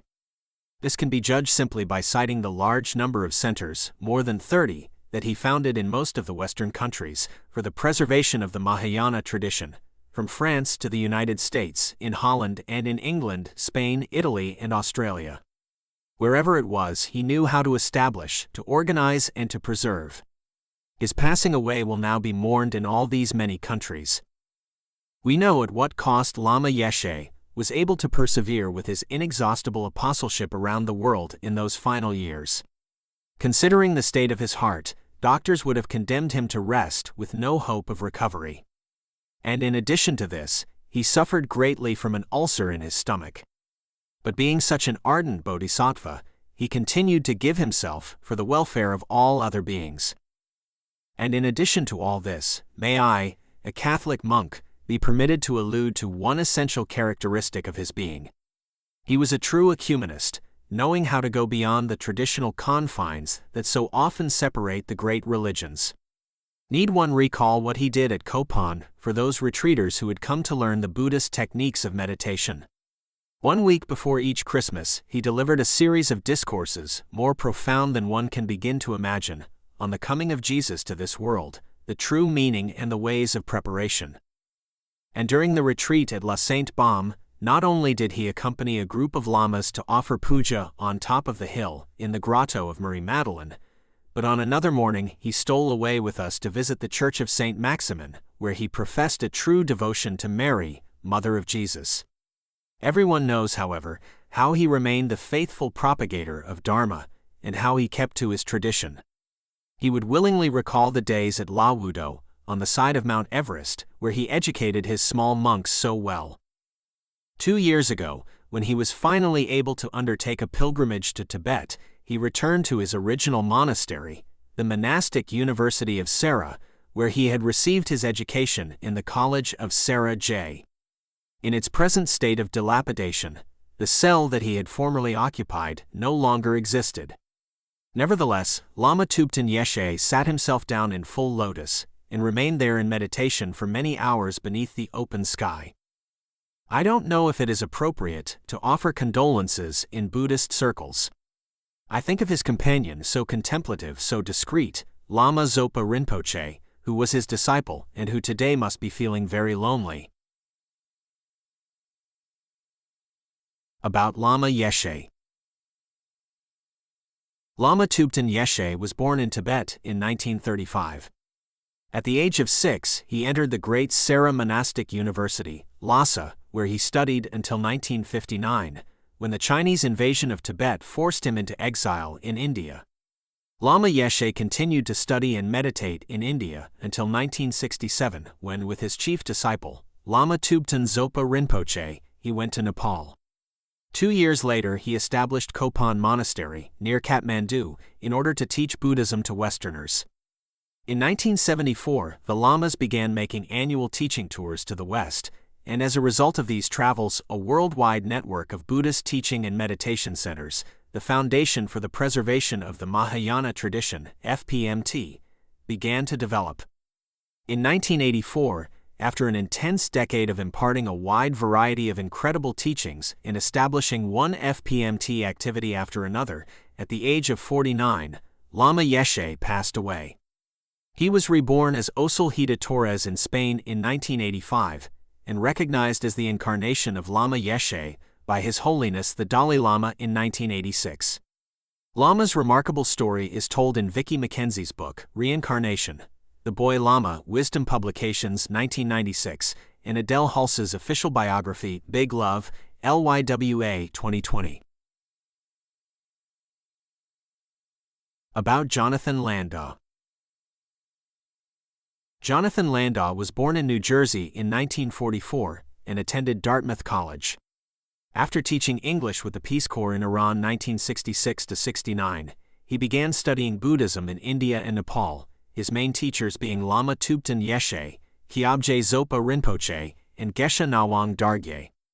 While studying in Dharamshala, India, He worked as English editor for the Translation Bureau of His Holiness, the Dalai Lama. After moving back to the West in 1977, John continued his studies and practices while traveling extensively, giving courses and leading meditation retreats throughout much of North America, Europe, Australia, and New Zealand. He is the editor and author of a number of Buddhist books, including Wisdom Energy, Prince Siddhartha, Introduction to Tantra, and Buddhism for Dummies. He lives with his wife and family in Freedom, California. About Nicholas Riebusch. Dr. Nicholas Riebusch, MB.B.S., is a graduate of Melbourne University Medical School, 1964, who first encountered Buddhism at Kopan Monastery, Nepal, in 1972. Since then he has been a student of Lama Yeshe and Lama Zopa Rinpoche, and a full-time worker for their international organization, the Foundation for the Preservation of the Mahayana Tradition, FPMT. He was a monk from 1974 to 1986. He established FPMT archiving and publishing activities at Kopan in 1973, and with Lama Yeshe founded Wisdom Publications in 1975. Between 1981 and 1996 he served variously as Wisdom's director, editorial director, and director of development. Over the years he has edited and published many teachings by His Holiness the Dalai Lama, Lama Yeshe, Lama Zopa Rinpoche, and many other teachers, and established and/or directed several other FPMT activities, including the International Mahayana Institute, Tushita Mahayana Meditation Center, the Enlightened Experience Celebration, Mahayana Publications, Kurukula Center for Tibetan Buddhist Studies, and now the Lama Yeshe Wisdom Archive. He was a member of the FPMT Board of Directors from its inception in 1983 until 2002, and currently serves on the boards of LYWA and Maitripa College. The Lama Yeshe Wisdom Archive brings you the teachings of Lama Yeshe and Lama Zopa Rinpoche. This book is made possible by kind supporters of the archive who, like you, appreciate how we make these Dharma teachings freely available on our website for instant reading, watching, listening, or downloading as printed, audio, and ebooks, as multimedia presentations, in our historic image galleries, on our YouTube channel, through our monthly e-letter and podcast, and with our social media communities. Sign up to receive a monthly e-letter from the Lama Yeshe Wisdom Archive, offering you a newly edited teaching from Lama Yeshe or Lama Zopa Rinpoche, up-to-date news about the work of the archive, both at home and online, links to other great Dharma online resources, and very special offerings for the Lama Yeshe Wisdom Archive community. Please help us increase our efforts to spread the Dharma for the happiness and benefit of everyone everywhere. Come find out more about supporting the archive, sign up for our e-letter, and see all we have to offer by visiting our website at www.lamayeshe.com.